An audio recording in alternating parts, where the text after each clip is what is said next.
오늘 저녁에는 우리가 에스더서를 한번 살펴보겠습니다. 에스더서는 유명한 말씀이 이제 에스더가 왕 앞에 함부로 나아갈 수 없는데, 비록 왕후라 할지라도 왕의 허락이 없이는 나아갈 수 없는데, 자기 유다 민족의 위기에 처한 것을 보고 3일 금식을 한 후에 내가 이제 죽으면 죽으리라. 그래서 우리가 이제 이거를 한자 사자성어로 이제 일사가고, 그래가지고 일사가고의 마음으로 왕에게 나아가고 결과적으로 이제 유다 민족을 구원하였다라고 하는 그런 구원 스토리로 우리가 많이 알고 있죠. 그래서 일사가고 그러면 또 우리 한국교회도 주기철 목사님도 생각이 나고, 그래서 믿으려면 지난 주간에 우리 성도님 중 한 분이 저한테 그러던데, 목사님 저는 하나님한테 미쳤어요, 막 그러시더라고요. 믿으려면 미쳐야지, 안 미치고는 못 믿는 겁니다, 이거 이러시던데. 그렇죠. 그래서 이렇게 한번 인생에서 주를 위해서 우리 인생의 모든 걸 던지거나 목숨을 던지거나 우리의 소유를 던지거나 뭐 이런 일들이 참 결단하기 어려운 일이지만, 그러나 상황이 되고 또 그것이 때가 되고 또 내가 그렇게 해야 되는 그런 부르심이 있다면 이제 우리가 그렇게 해야 되는 것이 맞는 것이겠죠. 어쨌든 그런 면에서 이제 우리가 에스더의 믿음과 그의 결단을 높이 사는 면이 있습니다.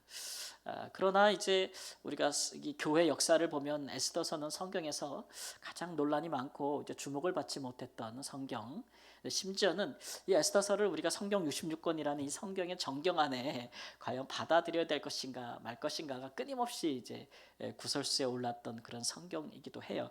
그 이유를 이제 몇 가지로 살펴보면, 첫 번째는 일단 이게 이제 유대인들은 굉장히 좋아합니다. 유대인들은, 왜냐하면 이것이 이방 가운데 살고 있던 유대인들의 이제 구원하는 이야기잖아요. 유대인들이 구원받는 얘기이기 때문에 굉장히 이제 유다의 남유다에서 포로로 잡혀간 유다인들 중심의 역사예요. 그러니까 이것을 보면서 이제 그 많은 유대인들은 지금도 성경에서 모세오경만큼이나 창세기부터 출애굽기, 레위기, 민수기, 신명기만큼이나 에스더서를 최고로 쳐줍니다. 유대인들은. 그만큼 이방 민족 중에 유대인들의 위상을 높이고 또 구원하고, 이방이 유대인들을 진멸하라고 했던 계획을 다 무너뜨리고, 그렇죠? 그래서 유대인들이 결국은 이방을 물리쳤기 때문에 굉장한 역전승이기 때문에 이런 이스라엘 역사를 굉장히 높이 사죠. 그런 부분에 있어서 유다인의 구원과 승리를 나타내기 때문에 당연히 이제 정경의 권위에 의심하지 않는 유다에 있는 유다인들이 있습니다. 그러나 반면에 이제 교회사 종교개혁 이후로 교회사에서는 굉장히 평가절하됐어요. 왜냐하면 이게 성경으로 받아들여지기에는 좀 이렇게 뭘 먹어도 이렇게 목에 다 걸리는 그런 것들이 많다는 거예요. 첫 번째로 뭐냐면은 에스더서를 보면은 이 신학적이지 못해요. 그리고 윤리적으로도 굉장히 모호한 내용들이 많아요. 신학적이지 못한다는 얘기는 이 에스더서를 읽으면 하나님이 안 보여요. 일단 하나님이란 말이 하나도 안 나와요. 그래서 에스더가 금식하는데 누구에게 금식하는 건데 여호와라는 말도 안 나오고 하나님이란 말도 안 나와요. 그리고 이렇게 유다인들이 결국은 역전을 해서 승리하게 되는 계기에도 보면은 직접적으로 하나님이 누구를 통해 뭐 선지자를 통해 보내서 이야기를 하셨다거나, 아니면 뭐 보통에 정말 일어날 수 없는 어떤 기적 같은 역사, 기적이 일어난다거나, 뭐 출애굽 같은 구원 역사가 일어난다거나, 하나님이 뭐 모세 같은 구원자를 보냈다거나, 이런 내용들이 하나도 없기 때문에 이게 정말 정경이라고 할 수 있는가, 하나님을 보여주는 책이라고 할 수 있는가에 대해서 의문을 제기하기 때문에, 우리 교회사에서 종교개혁자들 같은, 우리가 유명한 종교개혁자들 누가 있죠? 아시는 분들? 뭐 루터라든가 칼빈이나 이런 분들은 성경을 많이 설교해도 에스더서는 안 했어요. 그래서 굉장히 이제 좀 배척받았던 성경이라고 할 수가 있습니다. 윤리적으로도 굉장히 모호하죠. 그러니까 왜냐하면 유다인 처녀였던 에스더가 이방 왕에게 이제 결혼하는 거 아닙니까, 그렇죠? 그런 것도 율법적으로는 어쨌든 나라는 망했지만 그래도 율법은 살아 있고 지키기를 원하는데, 근데 율법적으로도 유다인 여자가 이방인의 자기들을 멸망시킨 그런 나라의 왕, 어쨌든 페르시아의 왕인데 그런 왕에게 결혼한다는 것도 좀 율법상으로 이방인과 결혼하는 것은 맞지 않고, 오히려 이방 가운데 흩어져 살아도 유대인들끼리, 남은 자들끼리 서로 혼인을 해야 그 유다인들이라는 정체성이 유지되고 혈통이 유지되는 건데, 그렇지 못하다라는 부분 뿐만 아니라 이제 그 황후로 하는 그 뽑히는 데 나아갈 때 그 수도에 있는 수산성에 있는 모든 처녀들을 다 대상으로 해서 이게 참 우리나라 조선시대 뭐 이렇게 왕조도 역사도 비슷한 것 같아요. 그죠? 왕후를 뽑을 때는 하여튼 모든 처녀들이 다 결혼을 금지하고 처녀들을 다 대상으로 놓고 뽑는 건데 근데 거짓말한단 말이에요. 그죠? 자기의 출신이 유다인임을 숨기잖아요. 자기 출신이 어디고 내가 어느 민족인지를 숨기고 거짓말하는 것도 좀 그렇고 그 다음에 아무리 이제 좀 모르드게 그 에스더의 삼촌이 아무리 이제 그 높은 자리에 다시 오르게 됐어도 그 자기를 죽이려 했던 하만만 죽이면 되지. 예, 그 페르시아에 있는 전 나라에 있는 그런 유다인들을 그동안 핍박했거나 혹은 죽이려고 했던 모든 사람들을 다 죽이잖아요. 이게 일종의 이게 인종 학살 같은 느낌이 있거든요. 그래서 제노사이드 같은 거잖아요. 지금도 이제 어떤 민족이 다른 민족을 그 열등한 민족이라고 생각해서 죽이는 역사들이 우리 20세기에도 있어 왔고 이번 주에도 보니까 독일에서 막 수천 명이 광장에 모여가지고 히틀러에게 하는 그 구호 있잖아요. 그 구호랑 똑같은 구호들 하면서 막 외치는 뉴스가 나와서 독일이 경제 불황이나 이런 걸 들어가면서 다시 히틀러의 그 나치의 그것들이 부활하는 게 아닌가 우려하는 뉴스도 봤거든요. 이런 제노사이드는 이제 여전히 지금도 있습니다. 제가 아프리카에 있을 때도 말라위 사람들이 아무래도 이제 못 사는 사람들이 잘 사는 나라로 노동 인력들이 나가게 돼 있잖아요. 그래서 말라위에 있는 많은 종족들이 이제 남아공이라고 하는 부유한 나라에 가서 노동력을 제공하면서 달러를 벌어들이는데 한 10년에 한 번씩은 꼭 남아공에 있는 사람들이 이 그들에게 온 이 우리나라로 말하면 아시아 사람들 오는 것처럼 오는 사람들을 그냥 죽여요. 학살을 하는데 칼을 들고 그냥 어느 날 다 죽여버리는 거죠. 그래서 막 탈출하게 되는 그런 일들이 있는데 왜 그러냐 그러면 니네들이 와서 우리의 이제 일자리를 뺏는다는 거죠. 예, 그렇게 해서 죽이고 막 학살하고 칼로 치고 막 이런 거 그런 역사들은 뭐 아프리카에만 있는 건 아니죠. 그리고 뭐 우리나라 캄보디아 우리 원로선생님 계신 캄보디아에도 그런 게 있었잖아요. 인구의 몇 프로든가 4분의 1을 죽였나요? 하여튼 뭐 그런 학살들은 계속 일어나는데 아무리 이제 보복을 한다고 해도 이런 학살들을 우리가 받아들일 수 있는가? 이걸 정말 승리라고 할 수 있는가? 이걸 구원이라고 할 수 있는가? 이제 그런 부분에 의문을 제기할 때 에스더서는 그래서 정경에 들어가기가 어렵다. 이렇게 이제 판단하는 분들도 꽤 됩니다. 그리고 또 하나는 이제 세 번째는 뭐냐면 이 역사는 그야말로 이제 유대인들의 역사다. 유다인들의 세계관을 담고 있다. 그리고 이것으로 말미암아 생기게 되는 이제 절기가 있어요. 원래 이제 하나님께서 3대 절기라 그래서 출애굽을 기점으로 해가지고 뭐 유월절이라든지 또는 뭐 수장절이라든지 또 초막절이라든지 이런 절기들을 정해 주셨잖아요. 그런데 여기서 이제 유다인들이 이 날을 기념해서 그들이 원수들의 손에서 구원받고 오히려 원수를 되갚은 날을 기념해서 부림절이라고 만들어요. 부림절. 근데 지금 현대 이스라엘 사회를 보면은 뭐 6월절 이런 거 잘 뭐 지키기도 하지만 그것보다 불임절을 더 잘 지켜요. 마치 지금도 불임절을 지킨단 말이에요. 그만큼 이 이스라엘 사람들에게 이 에스더서의 역사는 그들의 어떤 민족 중흥의 기치를 들 수 있는 역사로 인식되고 있다는 거예요. 근데 우리가 생각할 때 구약의 말씀에 불임절을 지키란 말은 없잖아요. 그러니까 불임절은 우리 뭐 기독교 역사에서도 우리는 별로 개념치 않아요. 그러니까 이방인으로서 우리가 그때는 이방인이었으니까 이방인으로서 우리가 기독교 교회를 이룬 그런 그리스도인들은 지금도 불임절에 대해서 큰 의미를 부여하지 않는데 여기에 대해 열광하는 사람들은 유다인들이거든요. 결국은 유다인들을 위한 역사 기록이지 우리가 여기서 무엇인가를 찾을 수 있겠느냐? 복음을 하나님을 예수 그리스도를 볼 수 있겠느냐 이제 이런 식의 이제 접근을 하게 되니까 에스더서가 좀 소홀히 다뤄지는 부분이 있겠죠. 불임이란 말이 이제 무슨 말입니까? 히브리어로 제비뽑기란 말이에요. 제비뽑기. 왜냐하면 유다인들을 죽이려고 할 때에 이 하만이라는 사람이 어느 날 죽일까, 어느 날 죽이고 재산을 다 뺏어버릴까, 탈취할까 그러다가 제비뽑기로 결정을 하거든요. 그래서 이제 오히려 그날에 자기가 죽은 거죠. 그래서 이제 불임절이라고 부르는 것입니다.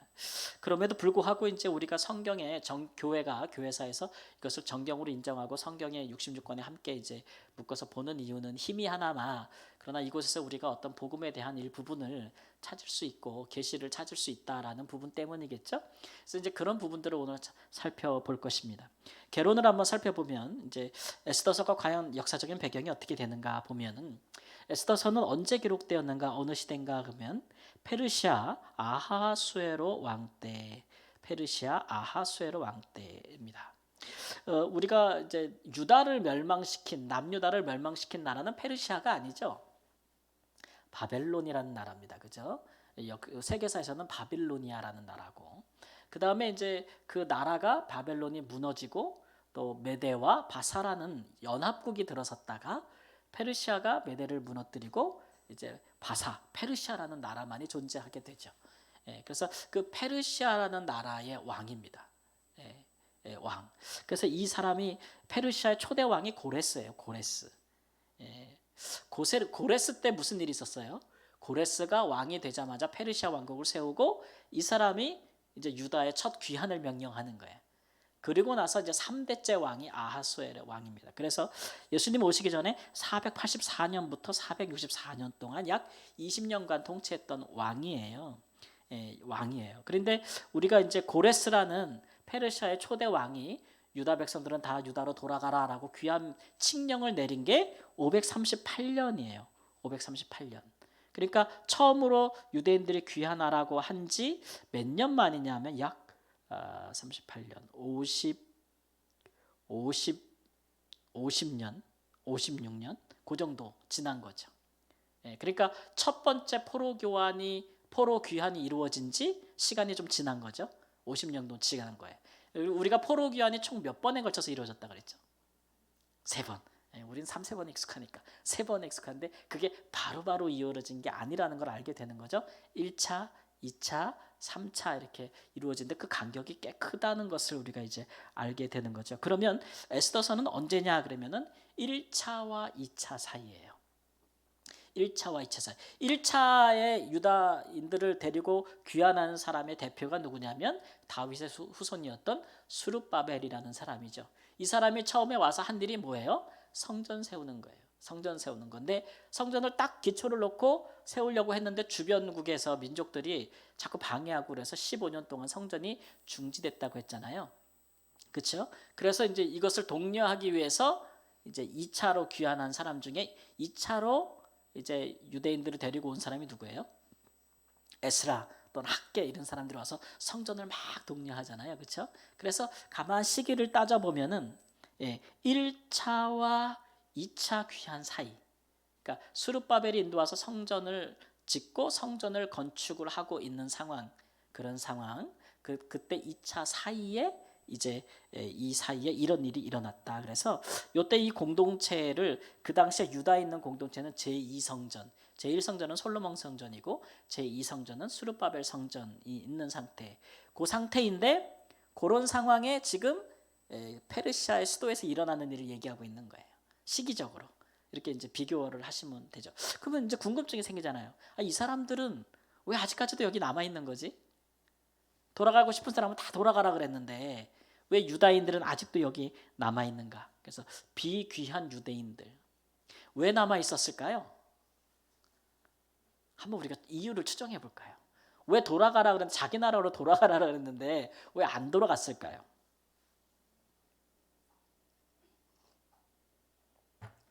뭐요?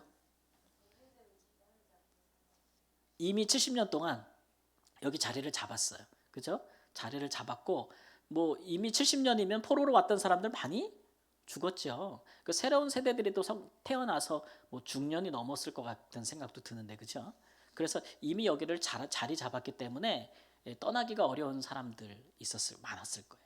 실제로 간 사람보다 남은 사람이 많았을까요? 간 사람이 많았을까요? 남은 사람들이 훨씬 많았어요. 훨씬 많았죠. 그리고 이 사람들 다 하나님의 불순종한 사람 아닌가? 이렇게 생각될 수도 있잖아요. 그렇죠? 돌아가지 않은 이유가 또 여러 가지가 있는데 뭐 제일 큰 게 일단 경제적인 거겠죠. 대부분 1차, 2차 때 돌아간 사람들을 보면 다 성전 중심으로 살았던 제사장들이나 레위인들, 성전 문지기들, 성전에서 노래하던 사람들 이런 사람들이 거의 다 갔어요. 왜 그러면 일반 백성들은 안 갔냐면 아직 가도 아무것도 없는 거예요. 예. 그리고 이제 50년이 지났는데도 아직도 안 가고 있어. 성전이 다 완공이 됐는데. 근데 왜 안 가는 걸까요? 먹고 살 게 없어. 뭐 유다로부터 좋은 소식이 들려오지 않는 거죠.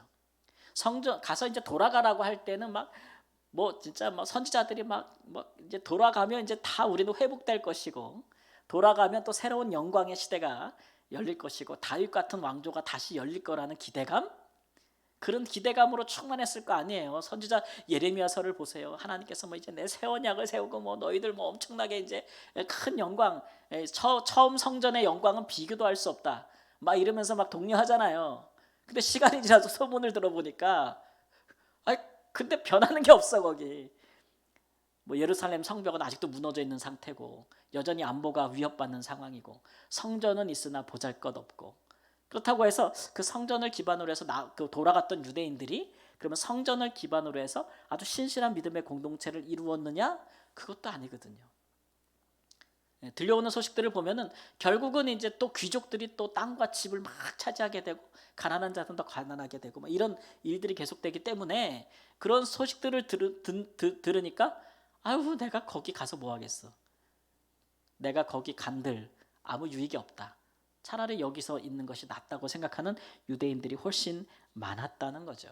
많았다는 거. 그런 게 이제 한 가지의 원인이 됐습니다. 그리고 또 하나는 이제 선지자도 이제 그 예레미야 선지자도 그런 말씀을 전했죠. 우리가 다섯 번째 4번으로 가주세요. 4번으로 가면 예레미야 선지자가 이런 말씀을 전했죠. 너희들 다 돌아가라. 돌아가라, 이런 말씀도 줬지만, 그러나 너희가 거기서 번성하여 줄어들지 않게 하라라는 말씀도 주거든요. 말씀 한번 읽어볼까요? 너희가 거기서 번성하여 줄어들지 않게 하라. 너희는 내가 사로잡혀 가게 한 그 성읍의 평안을 구하고 그를 위하여 여호와께 기도하라. 이는 그 성읍이 평안함으로 너희도 평안할 것임이니라.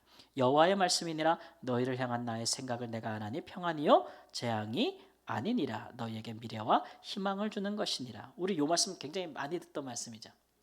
너희를 위한 나의 계획은 내가 아나니 나의 생각은 평안이요 재앙이 아니라 너희의 장래에 소망을 주려고 하는 것이라. 이가 지난 번역본 성경의 말씀입니다. 이 말씀 우리가 잘 알고 있거든요. 이 말씀은 뭐라는 거죠? 네가 지금 이방에 붙잡혀 갔으나 거기서 번성하고 번영하라는 거예요.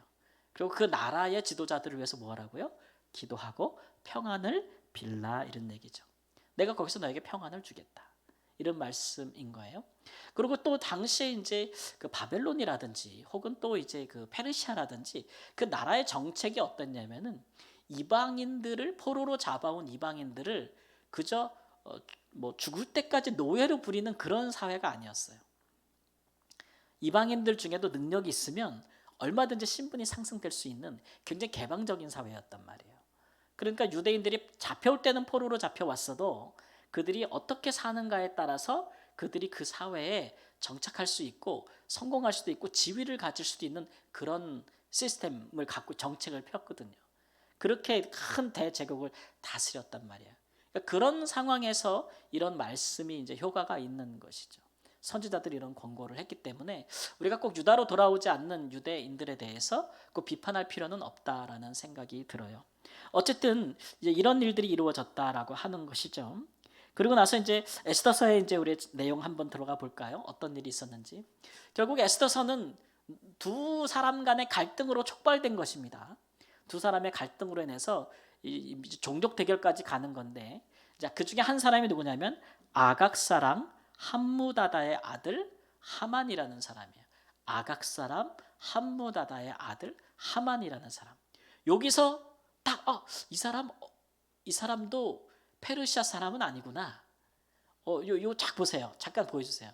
아각 사람 함무다다의 아들 하만. 이거 쭉 보면서 이 조상이 어디다라는 힌트가 나와요. 혹시 보신 게 있으실까요?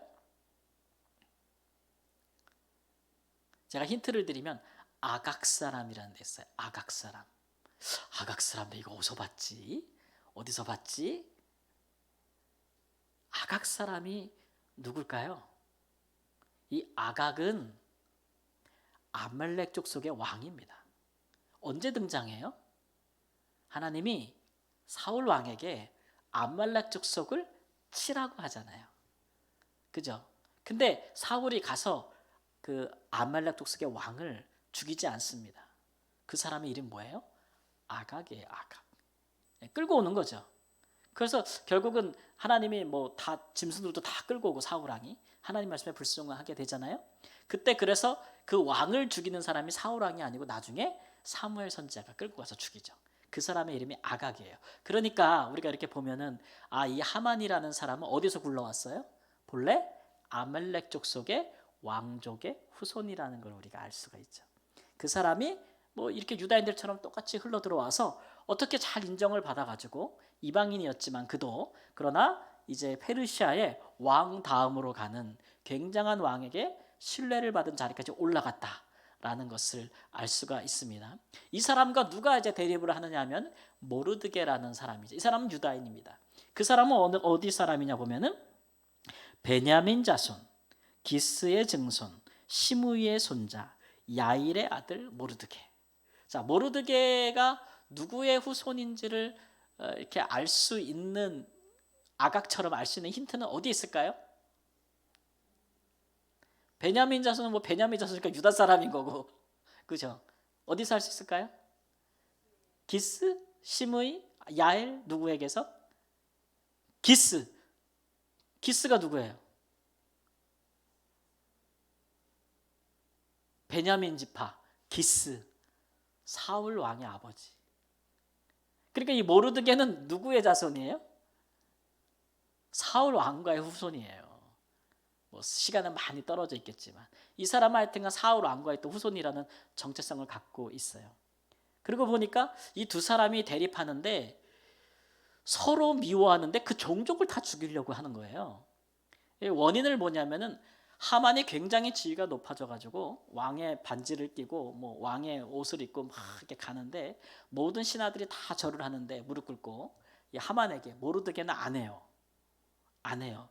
이거는 뭐 우상 숭배하는 거랑은 좀 다르죠. 신상을 세워놓고 절하는 것과는 좀 다른데, 그러니까 왕에 준하는 사람이 왕의 권위를 입고 올 때는 예를 표해돼야 안 표해돼요? 표해야 되는데 모르드게가 안 하는 거예요. 그러니까 하만이 그것을 괘씸하게 보고 그 종족을 알아본 거니까 유대인이라 그러는 거예요. 그래서 걔만 죽이면 안 되겠다. 아주 그 유다의 종족을 이 그 페르시아의 각 지역에 남아 있는 유대인들을 다 죽이고 걔네 재산을 다 탈취해야겠다라는 계획을 세우고 왕의 허락을 받는 데서부터 이제 시작하게 되는 것이죠. 그래서 시작하는 거예요. 그래서 이렇게 보면은 대리전 양상을 좀 띠는 거예요. 어떻게 보면 모리드게가 좀 무책임하다라는 것도 좀 우리가 인지할 수가 있는데, 자기 한 사람 때문에 온 민족이 다 위기에 빠지는 거잖아요.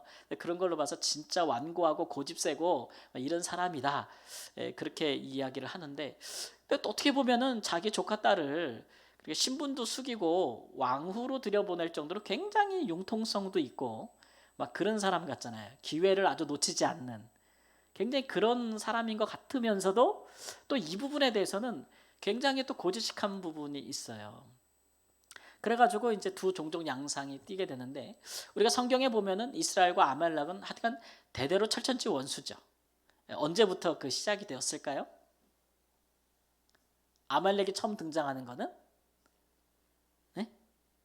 모세 때 이스라엘 백성들이 애굽에서 나와서 홍해를 건너서 광야길로 행할 때에 아말렉 사람들이, 이게 사람들이 수백만 명이니까 아무래도 이렇게 행진할 때에 노약자들이나 어린이나 여자들이 뒤에 뒤처졌는데 뒤처진 사람들을 쳐서 노략했다 그랬어요. 비겁하게 정식으로 싸우지도 않고 노략질을 한 거죠. 그래서 이제 하나님께서 이제 대대 내가 이후로 아말렉과 더불어 싸우리라 하고 하신 그 전쟁의 시발점 여기서 나오는 거죠. 그래서 우리가 출애굽기 17장 16절에 여호와께서 맹세하시기를 여호와가 아말렉과 더불어 대대로 싸우리라 하셨다, 이 말씀. 그래서 이 두 사람의 갈등이 단순히 두 사람이 끝이지 않고 이 종족으로 번지는 것은 이 둘 사이에 이런 이제 역사적인 인식이 있지 않았을까. 우리는 대대로 우리는 진짜 서로 원수다, 철철지간의 원수다라고 하는 그런 역사적인 인식에 기반하고 있지 않았을까라고 추정할 수가 있게 되는 것이죠. 이렇게 시작이 되는 겁니다. 그래서 그 전에 이제 어떤 일이 있었냐면은 그 페르시아의 아하수르의 왕에게 왕비가 축출되고 왕후 자리가 비었는데 거기 모든 성의 처녀들을 대상으로 왕비 후보를 뽑는데 그 왕비가 축출당한 이유가 뭐죠? 예? 예, 왕의 명령을 거역했다는 거예요. 왕이 큰 잔치를 베풀고 기분이 좋아가지고 VIP들이 너무 많아. 그래가지고 왕후가 아리따우니까 와서 좀 와서 좀 왕후를 보여주려 했는데 왕후가 아유 내가 뭐 얼굴마담이야 이러고 안 간 거죠.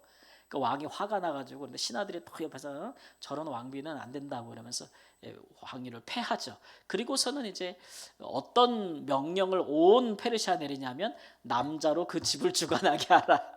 이게 지금 왕의 명령을 어겼기 때문에 이게 지금 왕의 권위가 땅에 떨어졌다고 생각을 해가지고 이제 페르시아에 있는 모든 가문에서는 남편이 집을 주관한다라는 그런 명령을 내리면서 왕비를 폐한 거예요. 참 어리석죠.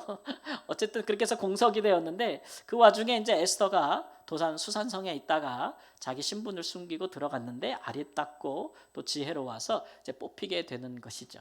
그런 일이 하나가 있었고 그때에 이제 또 모르드게가 성에 우연히 성문에 앉아 있다가 왕의 신하 두 사람이 이제 왕을 모살하여 암살하려고 하는 계획을 우연히 듣게 되죠.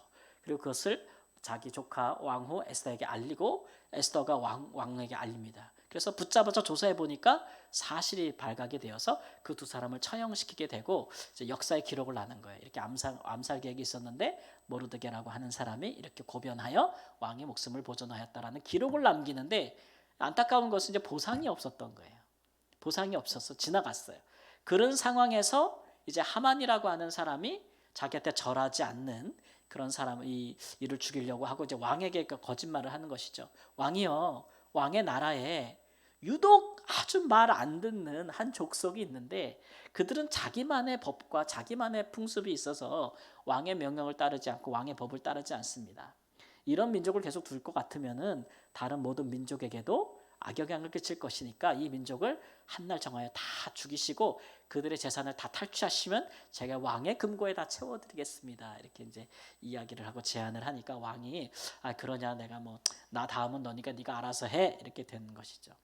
그래서 그들이 제비를 뽑아서 날을 정하고 그날 모든 이제 유다인들을 다 죽이고 그들의 재산을 강탈하여 이제 국고에 채우겠다라는 계획을 실천하고 이제 좋아서 잔치를 벌이고 그런 막대한 권위를 가진 하만의 이제 위세가 굉장히 높아지고 그때 이제 모르드게는 잡아다가 자기 집 마당에서 이제 장대에 달아서 죽여버리겠다고 큰 장대까지 박아놓고 나를 잡는 것이죠. 이 소식을 듣고 이제 온 지역에 흩어진 유다인들은 다 이제 슬픔에 잠기게 되고 이제 통곡하고 막 그렇게 되는 것이고 날이 정해졌으니 또 일부 어차피 유다인들은 죽을 거니까 그들을 향한 핍박이 시작되지 않았겠어요?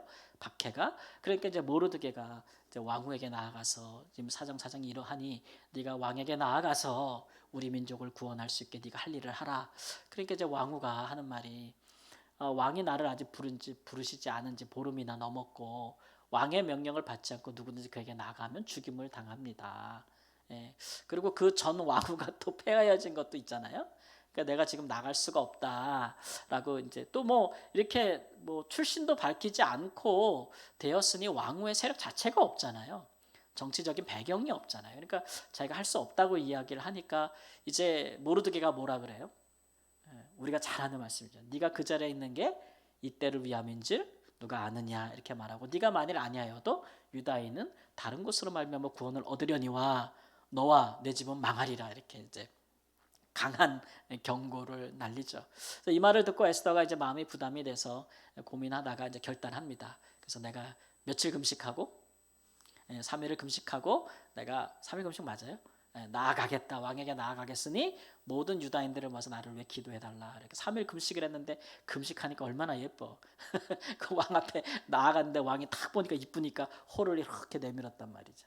그래서 이제 왕과 함께 있으면서 이제 왕비가 잔치를 이제 벌리는 거예요. 잔치를 벌려서 왕의 마음을 기쁘게 했죠. 그리고 그 일에 이제 하만을 초대합니다. 그래서 하만이 초대받고 와가지고 아무것도 모르면서도 이제 야 왕후가 왕을 위하여 베푸는 잔치에 나만 초대받았어. 그래가지고 막 교만함이 그냥 이제 뚫고 나가는 거지. 하늘을 뚫고 나가는 상황인데 그때의 그날 밤에 왕이 잠이 안 오는 거예요. 잠이 안 와. 그래가지고 역사책을 꺼내서 읽기를 시작하는데 자기가 암살당할 뻔했는데 자기를 이것을 알려줘서 자기를 생명을 구원한 사람에 대한 기록이 있는데 보상을 안 한 거예요. 자기가 그걸 깨닫고 이러면 안 되겠잖아요.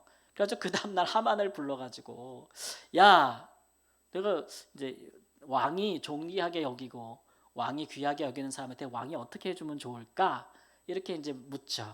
근데 하만이 이제 왕이 나에게 상을 주려고 하는가 보다 생각을 해가지고 왕이요, 그런 사람이 있다면 왕의 옷을 입히고 왕의 쓰는 왕관을 쓰게 하고 왕이 타는 말을 타게 하고 왕이 끼는 반지를 끼게 하고 온 수산장에 뭐 해요? 카퍼레이드. 온 백성이 알도록 퍼레이드 한번 하심이 옳은 줄 알아요. 이렇게 얘기를 한 거죠. 그 왕이 그래? 그렇게 하면 되겠어? 그러면 너 모르드게 데려가서 그렇게 하라 이렇게. 그리고 네가 그 앞에서 외치라는 거죠. 왕이 누구든지 왕에게 충성하는 자는 왕이 같이 존귀하게 하리라. 이런 이제 이런 일을 하라는 거예요. 그러니까 이게 뭔가 이제 분위기가 이상하게 흘러가고 있는 거죠. 그래서 어쨌든 하만은 왕의 명령이니까 모르드게를 그렇게 높이는 일을 했습니다. 그리고 그 다음에 또 왕후가 잔치를 열지요. 그럴 때 이제 모르드게가 이미 존귀하게 높여졌고 이렇게 하니 이제 왕후 에스더가 막 울면서 왕에게 이야기합니다. 왕이여, 내 사실 출신은 이러이러한데 나와 우리 민족을 죽이려고 해서 계획을 꾸미고 음모를 꾸민 자가 있는데 여기서 우리를 구해달라고 이렇게, 우리는 그런 적이 없다고, 우리 민족은 그런 왕에게 대항하고 반역하는 민족이 아니라고 설득을 하잖아요. 그래서 왕이 이제 화가 났죠. 어느 누가 감히 왕후를, 그리고 내 생명을 구하는 모르드게를 해하려고 하느냐 막 그러면서, 여기는 하만이라고 그러잖아요. 왕이 막 화가 나가지고 그냥 나가버립니다. 화가 나서. 그런 사이에 하만이 왕비의 에스더에게 이제 생명을 구하기 위해서 이렇게 왕후가 의자에 앉아 있는데 그 앞에 엎드려 가지고 막 살려달라고 막 애걸하는 때에 왕이 다시 돌아오는 거예요. 딱 그 장면을 보고 왕이 뭐라 그래요? 저가 내 앞에서 왕후를 강간하려고 하는가, 이렇게 이야기를 하죠. 그래가지고 신하들이 그냥 그 얼굴을 감싸갖고 나가버리잖아요.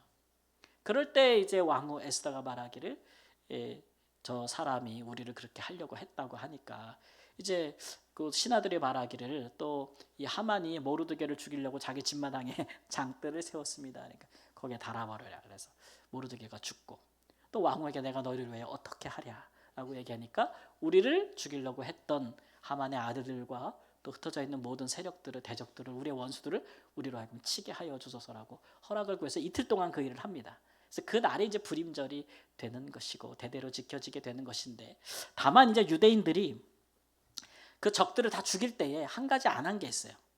죽이긴 다 죽였어요. 하만의 아들들부터 하만의 세력에 동조했던 모든 세력들을 죽였지만 아마 이제 아말렉 족속들을 죽였나 보죠, 그렇죠? 죽였는데 다만 재산에는 하나도 손을 대지 않았다 그랬어요.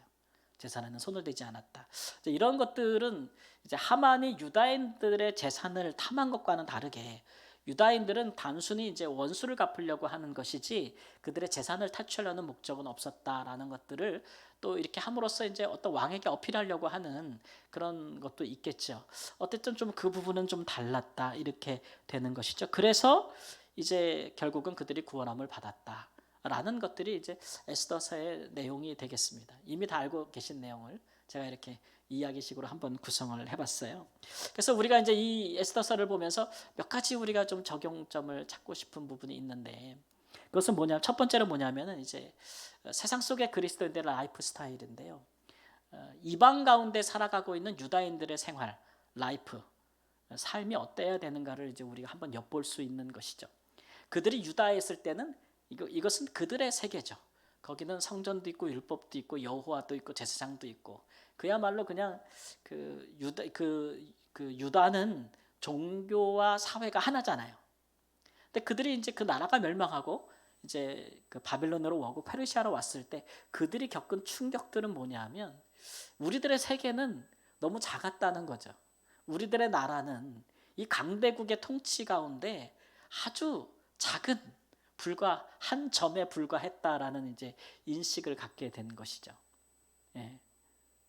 그들이 생각했던 다윗 왕이라는 그 왕의 세력도, 그 통치도 지금 바벨론이라든지 페르시아의 통치에 비교하면 뭐예요? 세 발에 핀 거예요, 이거는.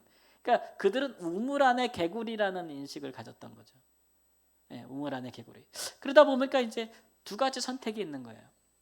우리는 그냥 페르시아에 속한 그냥 수많은 민족 중에 하나로 우리의 민족적인 정체성을 다 포기하고 그냥 이 나라의 백성으로 살 것인가. 그래도 되지 않겠나. 나라는 잃었고 결국 하나님은 우리를 지켜주지 못했고 우리 나라는 망했으니 성전은 무너졌고 그러니 우리는 왕도 없으니 이제 우리는 그냥 이방 속에 살면서 그들 중에 하나로 살아도 되지 않겠는가. 이런 생각이 하나 있겠고 또 하나는 아니면 우리가 여기서도 하나님의 백성으로 산다면 여기서도 유다인으로 산다면 우리 도대체 어떻게 살아야 되는가? 과연 우리가 여기서 번영할 수 있겠는가? 우리가 여기서 성공할 수 있겠는가? 여기서 우리의 신앙적인 정체성을 지키면서도 우리는 이 땅에서 남을 수 있겠는가? 라는 이제 두 가지 고민이 있었겠죠. 그렇죠?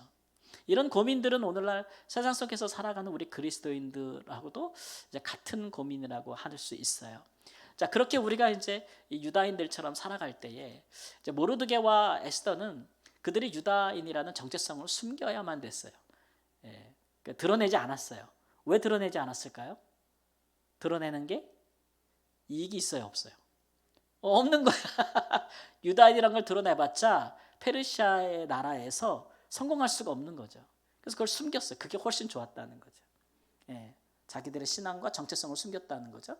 그래서 이제 우리가 이런 부분들을 보면서 어떤 분들은 비겁하다 막 이렇게 이제 얘기하는 분들이 있어. 어째 이렇게 비겁하게 행동했을까? 그러니까 민족이 다 죽을 뻔한 위기를 겪지 이렇게 얘기하는 분들도 있거든요. 근데 사실 우리가 이제 이런 부분들을 생각해봐야 돼요. 그러니까 우리가 세상에서 이제 그리스도인들을 우리가 살아가고 있는데 우리가 그리스도인이라는 것들을 우리 이마에 이렇게 붙이고 살아야 되느냐 아니면 떼고 살아야 되느냐 이런 얘기죠. 예, 이제 사업을 하시는 분들 사업을 할 때에 예, 이렇게 그 가게 이름 하나 해도 거기다 이름에 뭔가 기독교적인 거 성경적인 걸 넣어야 되냐 말아야 되느냐. 저희 어릴 때 저희 아버지는 교회를 안 다니셨거든요. 근데 공무원 하다가 딱 은퇴하시고서 그 돈으로 딱 가게를 차렸는데 이름이 반석상해야 또. 근데 거기서 맨날 친구들마다 고돌이 치고 맨날 양담배 팔아서 매국노란 소리 듣고 그 당시에 양담배 팔면은 막 비난받을 때인데 아버지 다 팔고 막 그랬거든요. 근데 이름은 반석상해예요. 그러니까 우리 엄마가 맨날 저거를 떼버려야 된다고 저거를 떼버려야 된다 그러면서 아버지랑 맨날 싸운 기억이 나는데 어쨌든 이거는 그거고 뭐 그러다 보면 우리가 이제 그런데 이렇게 뭐가 기독교라는 식의 이름을 넣어야 되는가 뭐 베델이라든지 아니면 뭐든지 뭐 에베네셀이라든지 하여튼간 해야 되는가 우리가 기업을 일으킬 때라도 뭔가 우리는 기독교 회사라는 것들을 공개적으로 표방을 해야 되는가 이제 말아야 되는가 이제 이런 식의 이제 고민들을 하게 되지요. 그래서 왠지 그리스도인이라면 다 그렇게 해야 될 것 같은 안 하면 비겁한 것 같은 뭔가 세상에서 우리가 주를 부인하는 것 같은 이제 그런 생각들을 좀 갖는단 말이에요. 예, 그래서 이제 과연 어떻게 해야 되는가 고민되실 때 있지 않으세요? 전혀 없어요. 예, 예, 예. 그래서 우리가 예수님의 예를 들면 그래요. 예수님은 이 땅에 이제 메시아로 오셨잖아요. 그러면 당연히 이제 그분이 사람들 앞에 나는 메시아야라고 탁 써놓든 명함을 받든 가는 곳마다 나는 메시아야, 나는 하나님의 아들이야. 나는 독생 이렇게 말하셔야 되잖아요. 근데 예수님은 그렇게 하셨어요? 안 했어요? 안 했어요. 그리고 예수님은 자기 입으로 직접적으로 내가 하나님의 아들이야, 나는 하나님이야, 나는 메시아라고 말하는 복음서 기록이 없어요. 사람들이 그렇게 본 거죠. 그럼 예수님은 자기 스스로는 자기를 뭐라고 생각했어요? 메시아라고 생각 안 한 거예요? 한 거예요? 했어요. 근데 직접적으로 표현을 안 했어요. 비겁하다 이렇게 되는 거예요. 비겁하다. 예. 그 예수님은 왜 안 했느냐? 왜 안 했느냐? 당시에 많은 백성들과 또는 제사장들이 메시아에 대한 잘못된 이해가 팽배했어요. 내가 메시아라 그러면은 어떻게 이해를 해요? 저거 이 나라를 뒤에 업고 새로운 나라를 세울 정치적인 지도자로 이해를 했단 말이에요. 그러니까 당시에 지도자들은 죽이려고 하고 백성들은 정치적으로 임금을 삼으려고 하는 어떤 일종의 쿠데타 같은 혁명 같은 일들이 일어날 수밖에 없는 그런 상황이잖아요. 그러니까 양쪽의 오해를 다 불식시키기 위해서 예수님은 자기가 메시아란 말을 한 번도 안 했어요. 근데 구약 성경에 메시아가 오면 이런 일을 할 거라는 건 다 해. 그런 건 다 해. 다 한단 말이에요. 그리고 자기 말로는 안 해요. 그러고도 예수님께서 뭐라 하냐면 사람들이 나를 누구라고 하더냐 이렇게 묻기는 하고, 예, 예. 또 누가 네가 진짜 메시아냐, 너 뭐 빌라도가 네가 유대인의 왕이냐 그러면 내가 왕이다 이렇게 말 안 하죠. 네 말이 옳도다 이렇게 얘기하고 넘어가고, 뭔가 긴데 안 긴 것처럼 자꾸 얘기하시는 이유가 뭐냐, 왜 그러신 거야? 그러면 예수님의 한마디는 이거죠. 내 때가 아직 이르지 아니하였다. 이건 그의 때까지, 그가 충분히 메시아로서 그가 행하실 일을 행하실 때까지 불필요한 마찰이라든지 그런 것들을 피하시는 거예요. 그렇다고 해서 그가 메시아로서 행하실 일을 안 하는 것은 아니고 다 하나. 그러나 그가 이제 뭐 이게 겸손이라기보다는 이제 전략적인 선택, 좀 이렇게 볼 수가 있겠죠. 예. 우리가 이제 그런 거 할 때, 우리가 기독교인으로서 세상에서 뭐 사업을 하거나 뭘 하거나 일을 하거나 다 그럴 때 우리가 반드시 기독교인임을 표방하고 보이게 표방하고 하는 것만이 옳으냐? 그러면 그것은 상황에 따라 달라요. 이제 예를 들면 그런 것이 되게 자연스럽고 오히려 그런 것들이 주변에 좋은 영향을 줄 수 있다면 삼가할 이유가 없죠. 그럴 이유가 없죠. 근데 오히려 그것이 사람들에게 굉장히 반발을 일으키고 사람들에게 굉장히 이제 불쾌감을 주거나 아니면 오해할 소지가 많다. 그럴 때는 굳이 그렇게 드러내지 않아도 될까요? 안 될까요? 되는 부분이 있어요. 선교할 때도 전략상 이런 문제가 있는데, 저는 이제 무슬림권에 없어서 제가 무슬림 선교는 잘 알지 못하지만 친구들이 있으니까 이제 듣는데, 보면은 무슬림 선교권에 가는 장기 선교사들은 철저하게 자기 정책을 숨길 수밖에 없죠. 그죠? 왜냐하면 이게 목사나 선교사로 가면 비자가 안 나와요. 그 나라에 거주할 수가 없어요. 그러니까 비즈니스맨으로 들어가는 거죠. 그래서 의류를 판매하거나 컴퓨터를 판매하거나 학교 교사로 취업을 하거나 이러면서 어렵게 또 공개적으로 복음을 전할 수 없기 때문에 되게 은밀하게 이제 복음을 전하는 일들을 하고 있거든요. 예, 그런 것에 대해서 우리가 비겁하다고 말하진 않잖아요. 근데 이제 한국에는 어떤 선교 단체들은 이제 그들은 거기서 선교하는 사람들도 아닌데 그런 걸 다 무시하고 뭐 십자가 든 깃발 들고 뭐 이렇게 성경책 공개 다 해서 그런 나라 가가지고 한 보름 있다 오면서 길거리 다니면서 공개적으로 땅 밟기 한다고 난리를 치죠. 막 그냥 소리를 외치면서 난리를 치고 막 그러죠. 그렇게 한번 하고 이제 관광하고 가버려요. 그러면서 한국에 와서 우리는 그 땅을 밟았다 그러고 영적 전쟁에 승리했다 그러고 뭐 마귀를 무찔렀다 그러고 막 이렇게 하는데, 그렇게 하고 가면은 본인들은 뜨거운데 거기 남은 사람들은 어떻게 될까요? 엄청난 파장이 미치는 거죠. 그나마 이제 선교를 두려운 마음으로 하고 있는데 그 모든 것들이 다 발각되는 것이고 선교사들에 대한 더 감시, 치밀함, 추방, 축출 이런 것들이 이루어지거든요. 그런 것들도 한 예가 될 수가 있어요. 그러니까 우리가 그리스도인으로 사는 게 꼭 말로 되는 것이냐? 말로 되는 부분이 있죠. 중요한 부분이니까. 말할 수 없는 자유라는 것은 우리를 굉장히 속박하는 거니까. 그런데 말보다 중요한 상황이 있어요. 말보다 더 뭐가 중요할 때? 삶이 중요할 때. 시대가 우리에게 그것을 요청할 때. 야, 말로 하지 말고 좀 보여줘 이럴 때. 삶으로. 그럴 때는 말보다는 뭐가 중요해요? 삶이 중요하죠. 요즘 우리 한국 사회가 나가서 전도할 때 길거리에서 이렇게 십자가 공항 갔더니 내가 우리 애들 예전에 작년에 온다고 마중 갔더니 3번 게이트 국제선에서 막 나오는데 거기에만 서 있는 그 머리에 십자가를 단 아저씨가 있더라고요. 나오는 사람들한테 기다리는 사람들한테만 외치는 거예요. 지옥 간다 막 이래서 막 외치고 막 이러는데 요즘 사람들이 그걸 들을까요? 안 들을까요? 지금 한국 사회는 노방전도를 원할까요? 그리스도인의 삶을 원할까요? 삶을 원하죠. 삶을 원해요. 그래서 뭐 노방전도 하는 것도 굉장히 큰 용기고 담대함이 필요한 일이겠지만, 그러나 내가 꼭 그렇게 직접적으로 하지 아니하여도 그리스도인다운 삶, 차별화된 삶, 거룩한 삶, 구별된 삶을 보여주는 것도 그러니까 그리스도인으로서 그 시대만 아주 훌륭한 삶이라는 거예요. 아주 훌륭한 삶이라는 거. 그런 부분도 우리가 배제할 수 없다라는 것을 한번 생각해 볼 수가 있는 것이죠. 어떨 때는 우리가 꼭 우리의 정체성을 드러내야만 되는 때가 있어요. 단순히 우리가 그냥 우리 자신의 어떤 이익만을 생각해서 우리가 그리스도인임을 숨긴다면 그것은 우리의 삶에 그리스도인임을 부인하는 결과가 오겠죠.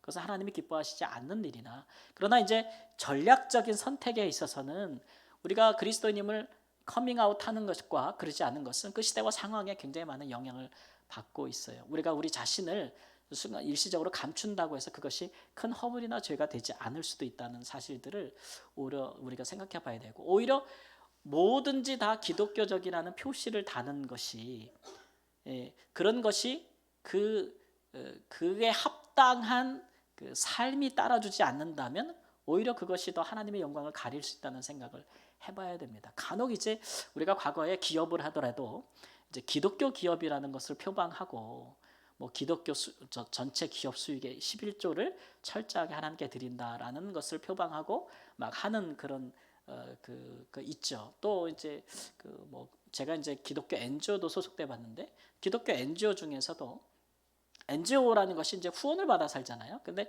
기독교라는 걸 넣으면은 기업이나 국가의 후원을 받지 못하니까 기독교라는 걸 빼나 그 정신은 이제 기독교적인 그 내용에 입각해서 하는 데도 있고, 여전히 그러면 안 된다 해서 기독교라는 이름을 표방하고 하는 데도 있고, 서로 다 정책에 따라 다를 수가 있어요.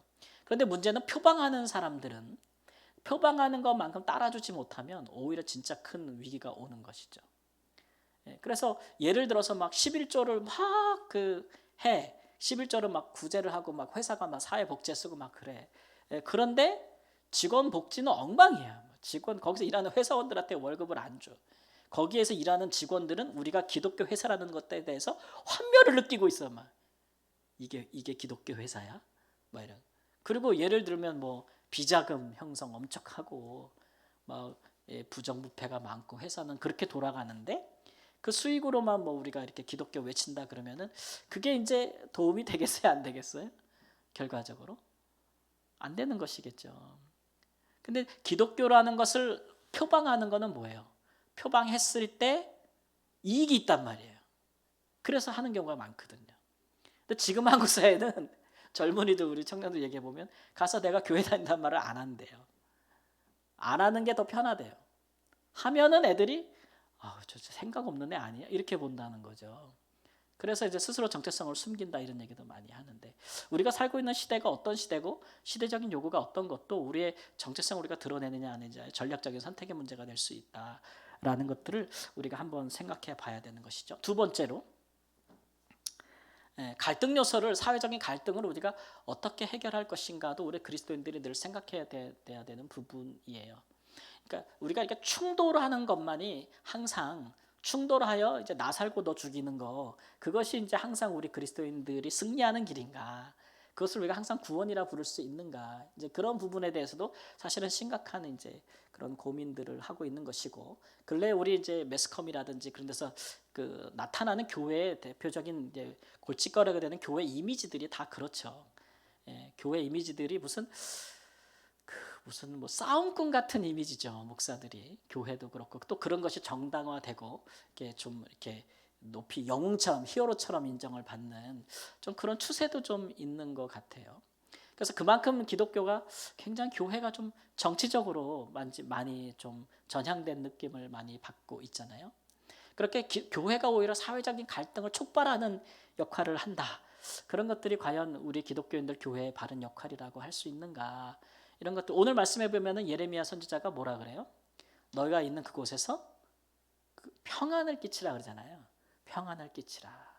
평안을 끼치라. 이 얘기는 우리가 그리스도인으로서 살면서도 또 전혀 성경적이지 못한 문화 가운데, 사회 가운데 살면서도 그들 가운데 평안을 끼치면서도 우리가 그리스도인으로서 살 수 있는 가능성을 얘기하고 있는 거예요.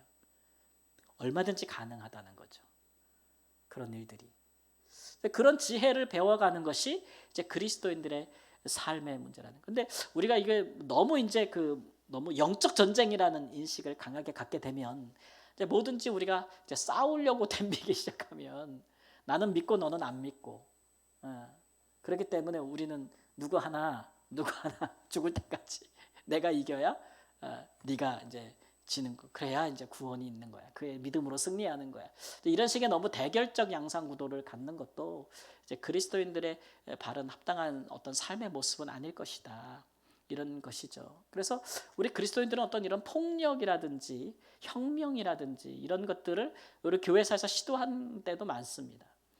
교회사에서 예를 들어서 뭐 토마스 민처 같은 사람들은 농민의 대표로서 이제 칼을 들고 이제 기독교를 표방하면서 사람들을 죽이면서 혁명을 일으켰지만 결국 이제 실패하게 되는 것인데, 어떤 그런 혁명 이런 것들이 폭력을 빙자한 이런 대결구도 양상이 신앙 안에서 굉장히 미화될 가능성들이 있어요.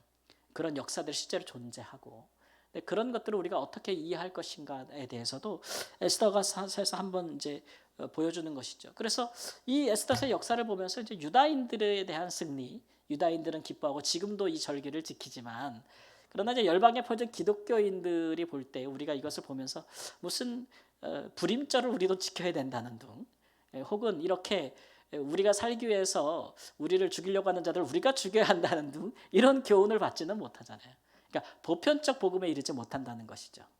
이런 식의 얘기들은, 그런 것들, 이런 것들이 작게는 또 우리의 삶 가운데서 우리가 믿지 않는 사람과 관계할 때 우리가 어떻게 우위를 점할 것인가를 볼 때 예수님의 방법은 기본적으로 이제 사랑하는 것이죠. 사랑하고 용서하고 섬김으로써 이제 자발적인 어떤 관계에 대한 우위를 점하게 되는 것이고, 또 그런 것에 대한 관계를 형성하게 되는 것인데, 다만 이제 멱살 잡고 시작하겠다 이렇게 해서 시작하는 것, 그리고 그것을 위해서 하나님께 기도하면서 이제 그렇게 상대방을 이제 제거하기 위한 그런 모든 어떤 시도들, 그런 항상 그런 시도들은 지지를 받지 못한다라는 것들도 우리가 한번 생각해 봐야 됩니다. 그리고 마지막으로 이제 하는 질문은 뭘까요? 하나님은 어디에 계시는가? 에스더서를 보면은 제가 말씀드렸지만 하나님이라는 단어가 보여요, 안 보여요? 안 보이고, 하나님이 보여지려면 탁 등장하는 기적이나 이적 같은 것도 잘 보이지 않아요. 그리고 뭐 왕이 우연히 그 밤에 역사책을 읽는 것도 보면은 우연에 가깝게 느껴지고, 야, 이런 우연이 필연이 될 때가 있나? 하필 그때 어떻게 왕이 그 역사책을 읽을 수가 있지? 뭐 이런 식의 어떤 인간적인 요소만을 우리가 보기 십상이죠. 그런데 이제 우리가 또 한번 생각해 볼 수 있는 것은, 이렇게 이방이 주된 질서를 유지하고 있는, 그러니까 비성경적이고 넌크리스천적인 어떤 사회가 주류를 이루고 있는 그 속에서 소수의 기독교인들이 기독교적인 영향력이나 어떤 그리스도인의 빛된 역할로 살아가고자 할 때에 이제 결국은 하나님의 도우심이 없으면 우리가 구원이나 또는 이런 역사들을 이룰 수 없잖아요. 출애굽 같은 하나님의 큰 이적과 기적으로 직접적인 역사로 일어나는 구원도 있겠지만, 그러나 하나님이 직접 나서지 아니하여도 배후에서 하나님께서 꼭 숨어 계신 것 같으나, 그러나 배후에서 일하시는 하나님의 역사도 있다, 그러는 것이죠. 고레스 같은 사람, 이방의 페르시아 왕이잖아요. 이런 사람이 유다로 하여금 자기 나라로 다 돌아가라 이렇게 이런 정책을 편 거잖아요. 포로로 잡아왔던 자기 민족들에 다 돌아가라는 정책을 편 건데, 이런 정책을 폈을 때 그 공로는 누구에게 돌아가는 겁니까? 1차적으로는 고레스에게 돌아가는 것이죠. 이가 이방인으로서 자기가 정복한 피민족들에게 얼마나 유화된 정책을 폈는가. 역사적으로 그렇잖아요. 보이는 건 고레스지, 세상에. 근데 중요한 거는 하나님이 그러나 그 전부터 선지자를 통하여 그 같은 일이 있을 것이라고 예언하였으나, 그걸 누가 들었겠어요? 이방이 세상이 어떻게 알겠어요? 그러니까 이제 그런 것이, 보이는 거는 다 사람이고 사람이 우연히 되어진 일 같으나 하나님께서 직접 나서는 일은 없으나, 그러나 그가 배후에서 역사하실 수도 있다 라는 것들에 대한 인식도 우리가 좀 가질 필요가 있다. 이게 이제 일반 은총에 대한 좀 인식 같은 거죠. 일반 은총. 그러니까 하나님이 항상 교회나 하나님 나라 믿는 자들 가운데만 역사하시는 것은 아니다. 하나님은 세상에서도 세상 사람들에게 그가 세상을 보존하시기 위해서 선을 행하시고 악을 삼가하시기 위해서 하나님께서 일반적으로 베풀어 주시는 은총이 있다는 거예요. 악한 자들도 하나님은 자기의 선한 목적대로 사용하실 수도 있고, 예수 믿지 않는 대통령을 통해서도 하나님은 얼마든지 일할 수 있다. 선한 일. 이런 일들에서 믿는 자들이 넓은 시각을 가질 수 있어야 된다. 하나님의 행하심에 대해서. 그의 직접 드러나심도, 그가 배후에 계심도, 그가 나타나심도, 그가 숨어 계신 것 같아도 이 모든 일들에 하나님의 손이 안 미친 것이 없다라는 그런 하나님에 대한 이해를 믿는 백성들이 가지는 것이 유익하다라는 것으로 우리가 세 가지로 한번 그렇게 적용해 보겠습니다. 이적이 일어나고 기사가 일어나지 않는다고 해서 하나님이 하신 일이 아닌 것은 아니다. 하나님은 상식적이고 보편적인 일상의 일들을 통해서도 하나님은 자기 일들을 이루신다라는 것들을 다시 한번 생각해 보시기를 우리 주 예수님의 이름으로 축원합니다. 기도하겠습니다. 주님, 우리가 우리 자신이 누구인지를 드러내기 어려운 환경과 사회 속에서 살아갈 때가 있습니다. 믿는 자로서 산다는 것이 불리하고 또 하나님 유익하지 못하고 느껴질 때 많습니다.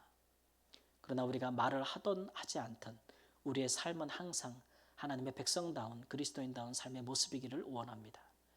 그리하여 먼저든 나중이든 그리스도가 높아지기를 원하고 하나님의 영광이 나타나기를 원하고 모든 일이 이루어진 후에는 주의 크심을 보게 되는 은혜가 있기를 원합니다. 하나님, 이로써 행할 수 있는 지혜와 용기와 믿음과 담대함과 능력을 허락하여 주옵소서. 예수님의 이름으로 기도합니다. 아멘.